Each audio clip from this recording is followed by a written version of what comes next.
Gente, eu nunca pensei que algum dia escreveria isso aqui. Mas depois do que aconteceu no dia da minha formatura, eu simplesmente não consigo guardar isso só pra mim. Eu preciso colocar tudo pra fora, porque até agora eu me sinto como se tivesse vivido uma mentira durante 22 anos. Meu nome é Caio, moro em Belo Horizonte, e sempre soube que era adotado. Meus pais foram transparentes comigo desde cedo, ou pelo menos eu achava que tinham sido. Eles sempre repetiam aquela frase clássica: filho é quem cria, não quem gera. E eu acreditava. De verdade. Eu cresci pensando que, apesar de não ter o mesmo sangue, eu era tão filho quanto meus irmãos biológicos, Lucas e Marina, que nasceram depois que eu fui adotado. Eu nunca senti diferença. Até sentir. Na semana da minha formatura eu estava um caos. TCC, ansiedade, roupa, sessão de fotos, convite pros amigos. Mas eu estava feliz. Feliz de verdade. Era um dos dias mais importantes da minha vida, e tudo o que eu queria era ver meus pais lá, orgulhosos. Foi quando tudo desmoronou. No dia da cerimônia, eu acordei cedo para me arrumar. Minha mãe, Helena, estava estressada porque minha irmã tinha pegado a chapinha dela sem avisar, o café queimou, e meu pai derrubou o suco no chão. Sabe aquele clima de irritação geral? Pois é. Mas eu tentei manter o bom humor. Quando eu fui buscar minha beca no meu quarto, notei que ela estava amarrotada. Não era um grande problema, era só passar. Mas minha mãe enlouqueceu. Caio, eu não acredito que você deixou isso assim. Você nunca presta atenção. Ela gritou na porta do meu quarto, como se eu tivesse acabado de destruir algo valioso. Eu fiquei confuso. Era só uma roupa amarrotada. Falei calmamente: mãe, relaxa, dá pra passar rapidinho. A resposta dela: eu nunca vou esquecer. Com o rosto vermelho, a voz trêmula de raiva, ela disse: você sempre deu trabalho desde que entrou nessa casa. Às vezes eu me pergunto por que eu fui inventar de adotar você. Ainda bem que depois Deus me deu filhos de verdade. Eu congelei. Eu literalmente perdi a capacidade de respirar por alguns segundos. Filhos de verdade. A frase bateu no meu peito como um soco. Eu só consegui responder: como assim? Filhos de verdade. E ela, sem hesitar, sem perceber o tamanho do que estava dizendo, completou: Caio, pelo amor de Deus, não faz drama. Você sabe que não é a mesma coisa. Você devia era agradecer que a gente te acolheu. Muita gente teria te deixado no abrigo até hoje. Naquele momento eu senti como se o chão tivesse desaparecido. Como se todos os abraços, todas as palavras, todos os eu te amo que ela já me disse virassem pó. Eu só consegui sair do quarto e fechar a porta atrás de mim. Eu tremia. Minha visão ficou embaralhada, minha garganta ardia. E então, pela primeira vez na vida, eu pensei: talvez eu nunca tenha sido parte dessa família. O que eu fiz? Eu saí de casa. Não fui para minha própria formatura. Desliguei o celular. Caminhei sem rumo por quase 2 horas pela Savassi, tentando entender em que momento minha vida tinha virado isso. Mas o pior ainda estava por vir. Mais tarde eu descobriria que meu pai ouviu tudo. E pela primeira vez em anos. Ele não ficou do lado dela. Depois de sair de casa no dia da minha formatura, eu simplesmente andei. Sem rumo, sem pensar em nada, com a cabeça rodando. A cidade parecia em câmera lenta, o barulho dos carros, das pessoas, das motos, tudo distante. Eu só conseguia ouvir aquela frase ecoando: ainda bem que depois Deus me deu filhos de verdade. Eu repeti mentalmente tantas vezes que cada palavra começou a doer de um jeito diferente. De verdade. Agradecer. Acolheu. Quando foi que eu virei um peso? Quando foi que eu deixei de ser filho? Depois de quase 2 horas andando pela Savassi, resolvi ligar o celular. Tinha 17 chamadas perdidas e dezenas de mensagens.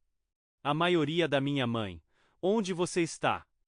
Você vai perder sua formatura por causa de besteira. Volta para casa agora. Nem uma única vez ela perguntou se eu estava bem. Mas entre as mensagens dela tinha duas do meu pai: Filho, volta para casa. Por favor. Caio, precisamos conversar. Aquelas mensagens me deram um aperto no peito. Eu sempre tive uma relação boa com meu pai, Renato. Ele era calmo, paciente, nunca levantou a voz comigo. Mas ele sempre foi neutro demais. Minha mãe sempre dominou a casa, sempre teve a palavra final em tudo. Eu nunca vi ele ir contra ela. Nunca. Por isso eu não sabia o que esperar.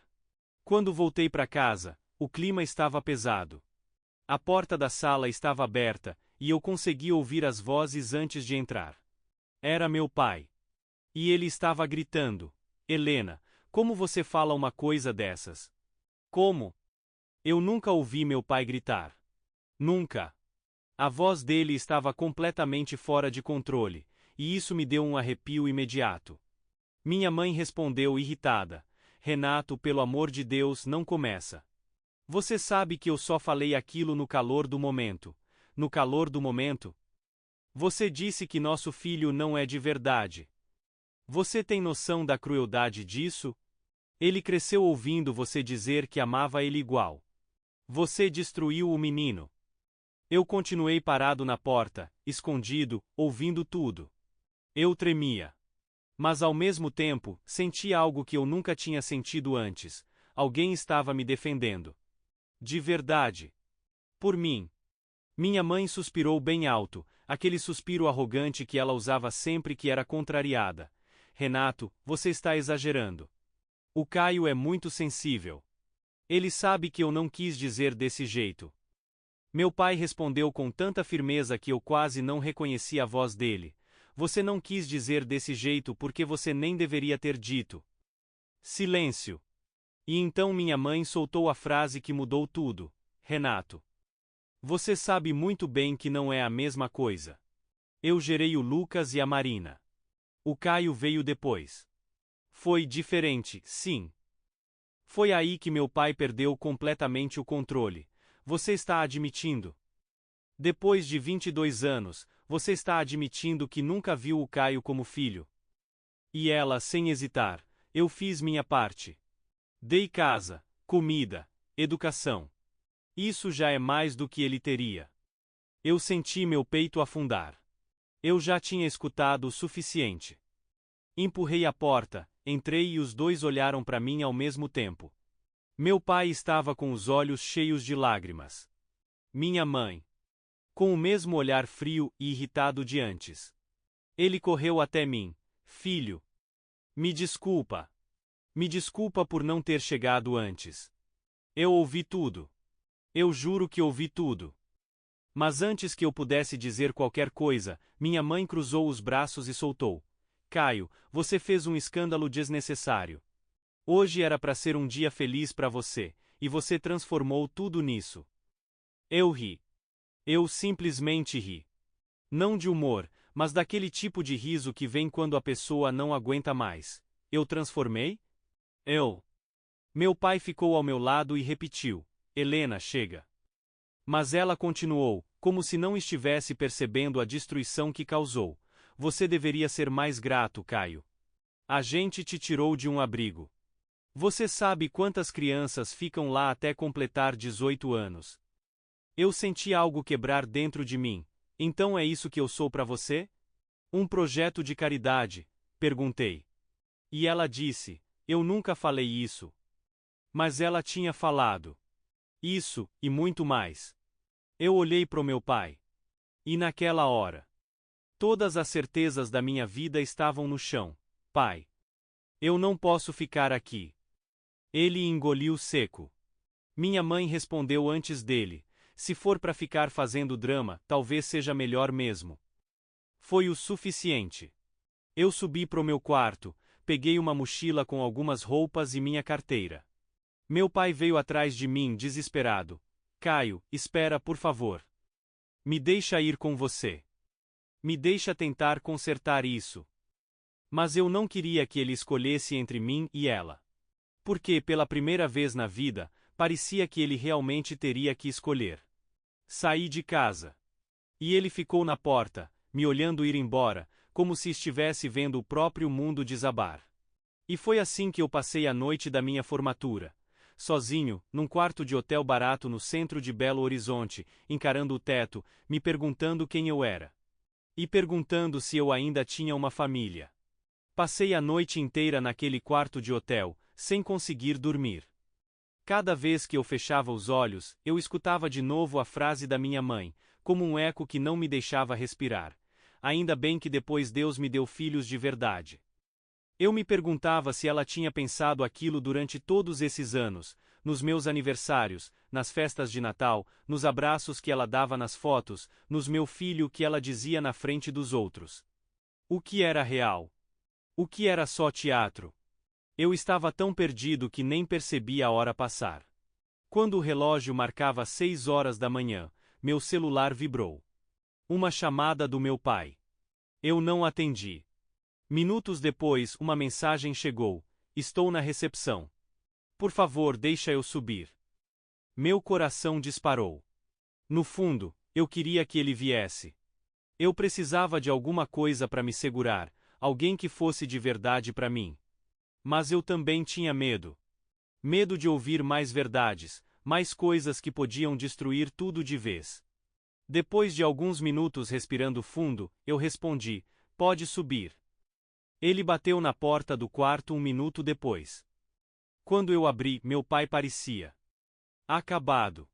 Olheiras profundas, cabelo bagunçado, camisa amarrotada. Parecia que ele também não tinha dormido. Filho, a voz dele falhou. Ele tentou me abraçar, mas eu dei um passo para trás. Não porque eu não queria, mas porque eu estava quebrado demais para conseguir. Ele engoliu seco, segurando as lágrimas. Caio. Ontem foi o pior dia da minha vida. Eu sentei na cama. Ele se sentou na cadeira de plástico ao lado e ficou me olhando, como se estivesse tentando encontrar uma forma de começar. Eu nunca imaginei que a sua mãe seria capaz de dizer aquilo.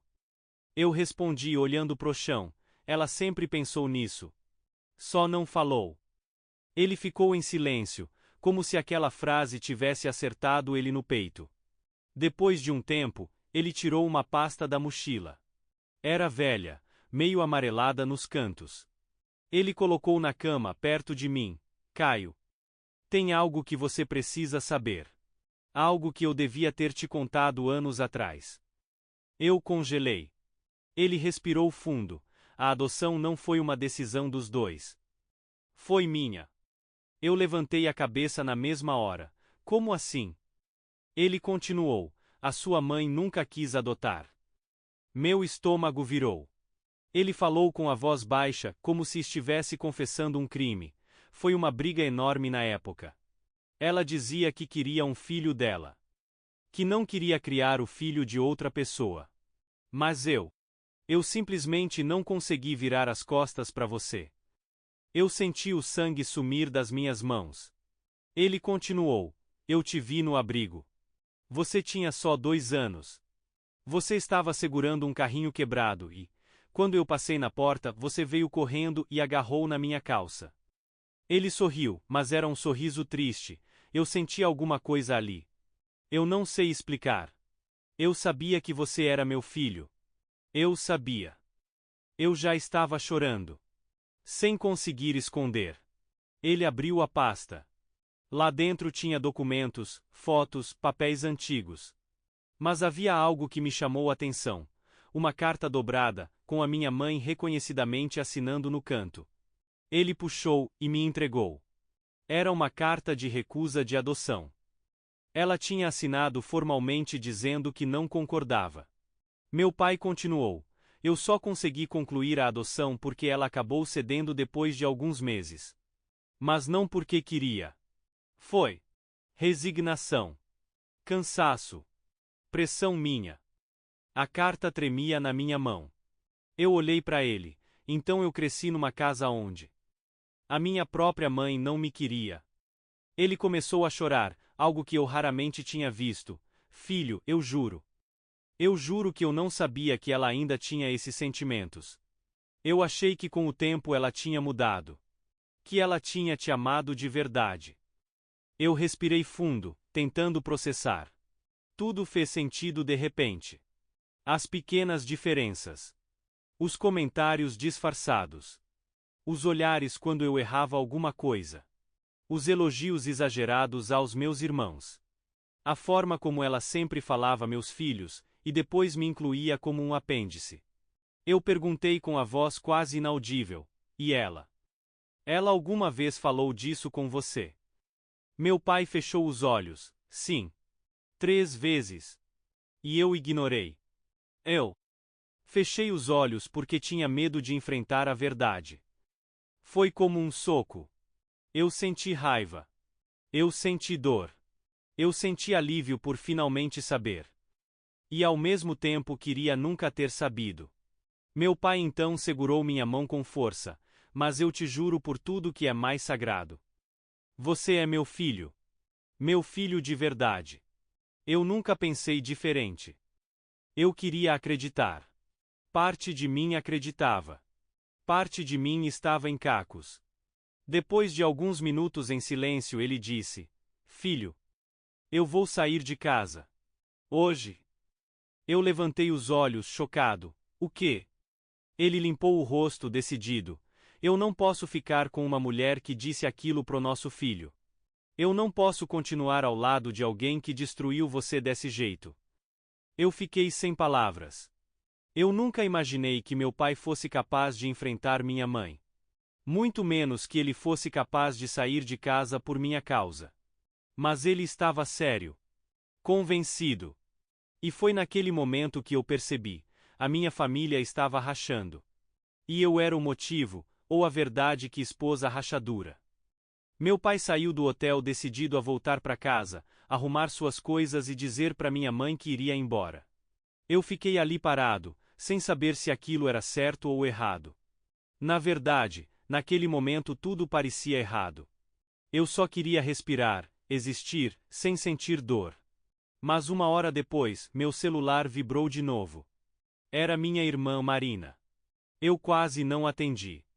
A gente nunca foi extremamente próxima, mas ela sempre foi gentil comigo, ou pelo menos eu achava. Mas depois do que eu descobri, eu já não tinha certeza de nada. Eu atendi. Caio? Onde você tá? Ela perguntou, a voz tremendo. No centro. Por quê? O papai. Ela fez uma pausa, ele e a mamãe estão brigando. De verdade. Nunca vi os dois assim. Eu fechei os olhos, sentindo o peso do mundo nas costas. Marina. Você sabia? Perguntei direto. Ela ficou em silêncio. Longo demais. Sabia o quê? Que a mamãe nunca me quis. Que ela disse que eu não sou de verdade. Que ela assinou um documento recusando a minha adoção. O silêncio dela foi a resposta. Meu coração afundou. Você sabia? Ela respirou fundo. Caio. Eu era pequena, mas... Sim. Eu ouvi conversas. A mamãe sempre foi diferente com você. Mas eu não pensei que fosse tão grave. Aquilo doeu. Mais do que eu gostaria de admitir, e você nunca disse nada. Minha voz saiu fraca, quase um sussurro. Eu pensei que você sabia. E papai dizia que tinha passado. Que a mamãe tinha mudado. Eu passei a mão no rosto, frustrado. Mudado? Mudado. Ela nunca mudou. Marina começou a chorar do outro lado da linha. Caio, por favor, volta pra casa. A mamãe tá dizendo coisas horríveis. O papai tá fazendo as malas. Eu tô com medo. Aquilo me pegou. Eu não queria que meus irmãos virassem vítimas colaterais do caos causado pelos nossos pais. Lucas, meu irmão mais novo, tinha só 15 anos. Ele não tinha culpa de nada. Eu disse, eu vou aí. Peguei minhas coisas, chamei um carro por aplicativo e fui para casa. Quando cheguei, pude ouvir a briga da rua. A porta estava aberta. E lá dentro, minha mãe estava completamente transtornada. Meu pai com uma mala aberta, colocando roupas às pressas. Marina de braços cruzados, chorando. Lucas sentado no sofá, pálido. E quando eu entrei, todos olharam para mim como se eu fosse uma bomba prestes a explodir. Minha mãe foi a primeira a falar. Ah, que bom, o desaparecido resolveu aparecer. Mas meu pai se colocou na minha frente imediatamente. Helena, cala a boca. Ela arregalou os olhos, chocada. Eu também fiquei. Meu pai nunca falou assim com ela. Nunca. Ele parecia outra pessoa, alguém finalmente cansado. Alguém que tinha encontrado um limite. Eu cansei de defender você, de justificar você, de fingir que você não é cruel. Ele disse firme. Cruel? Eu. Ela bateu a mão na mesa. Eu dei tudo para esse menino. Dei teto, escola, comida. Isso já é mais do que a mãe verdadeira dele deu. Meu corpo inteiro travou. Meu pai respondeu imediatamente. Você deu isso para manter a imagem de mãe perfeita. Não por amor. Mentira, ela gritou. Foi então que meu pai mostrou a carta. Ele jogou no peito dela. Você nunca quis o Caio. Você assinou isso. Você disse isso para mim 3 vezes. E ontem você disse para ele. Chega, Helena. Chega. Ela ficou vermelha. Não de culpa, de raiva. Ela virou para mim. Caio. Você tá deixando seu pai contra mim. Eu comecei a rir. Rir de dor, de absurdo. Eu? Você me destruiu desde criança, e eu que sou o problema. Ela me apontou o dedo. Não fala comigo assim. Você não tem esse direito. Meu pai explodiu. Ele tem todo o direito. Porque você é mãe dele também. Ou pelo menos deveria ser. Marina começou a chorar mais forte. Lucas baixou a cabeça, sem saber onde se enfiar. Minha mãe, completamente fora de si, disse: Eu fiz o que pude. Mas amor? Amor por um filho que não é meu? Eu tentei. Mas eu não consigo amar ele do jeito que amo meus filhos. O silêncio que se seguiu foi absoluto. Lucas levantou a cabeça devagar. Mãe. Então quer dizer que o Caio não é nosso irmão? E ela respondeu: Eu nunca disse isso. Ele é parte da família. Mas não é igual. Foi a gota d'água. Eu me virei para Lucas e Marino com a voz firme. Se vocês não quiserem mais me chamar de irmão, eu entendo. Marina correu até mim, me abraçou com força. Não fala isso. Você é meu irmão. Você sempre foi. Lucas hesitou, mas também veio até mim. Ele era só um garoto confuso no meio de um desastre que não tinha criado. Minha mãe, por outro lado, ficou completamente isolada. Meu pai fechou a mala, olhou para ela e disse: Eu tô indo. E o Caio vem comigo se ele quiser. Minha mãe, com a voz mais fria que já ouvi, respondeu: Vai. Mas não volta. Aquela frase não parecia raiva. Parecia alívio. Como se ela finalmente se livrasse de algo que sempre carregou com peso. E naquele momento, diante de todo mundo, eu finalmente entendi. Eu nunca fui filho dela.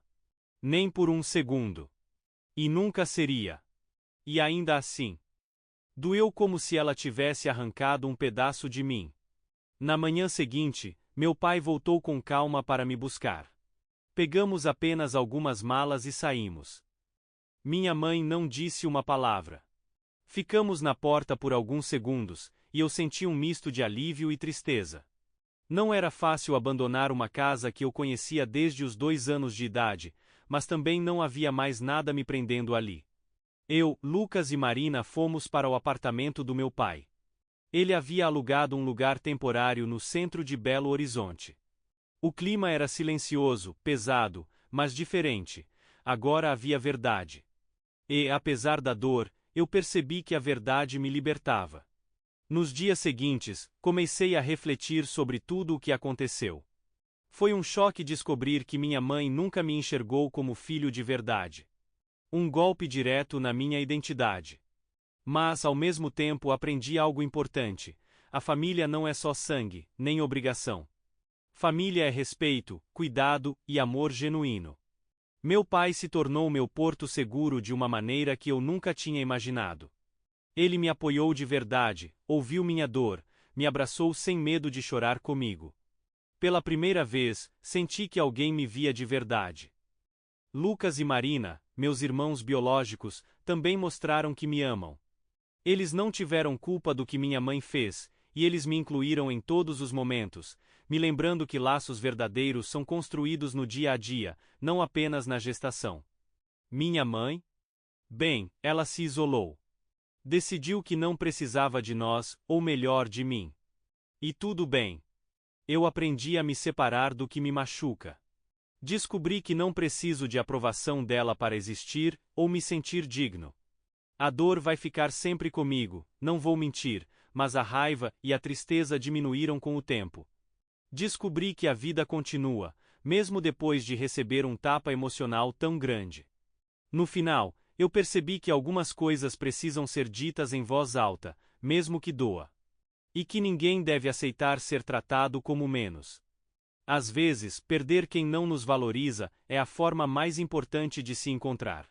Hoje, alguns meses depois, sigo vivendo, estudando e reconstruindo a minha própria história. A formatura que perdi foi substituída por pequenos triunfos, mas mais importantes, conquistas que ninguém pode tirar de mim, nem mesmo palavras cruéis. Aprendi também que o amor verdadeiro vem de quem escolhe te ver, te ouvir e te respeitar.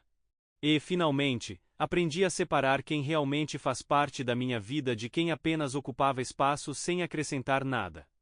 E a vocês? Se descobrissem que um dos seus pais nunca quis você, mas que ainda há outros laços de amor verdadeiro na família, vocês perdoariam? Ou cortariam de vez? Porque eu descobri. Às vezes, sobreviver emocionalmente significa escolher quem realmente merece estar na sua vida.